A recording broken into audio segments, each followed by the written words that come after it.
কে? বিপদ থেকে মুক্তি দেওয়ার মালিক কে? সব কিছুর মালিক কে?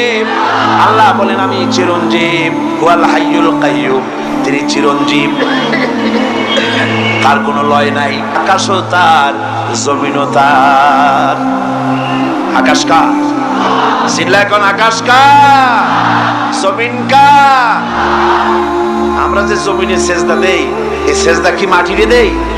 কারে দেই? আল্লাহরে দেই। আল্লাহর জমিনের উপরে সেজদাটা আল্লাহরে দেই। মাথাটা নত হয় কার সামনে? আল্লাহর সামনে। অবশ্য মুশরিক কবি বলেছেন, আমার এ মাথা নত করে দাও তোমার চরণ ধুলার তরে। আছে না? আমার এ মাথা নত করে দাও তোমার চরণ ধুলার তরে।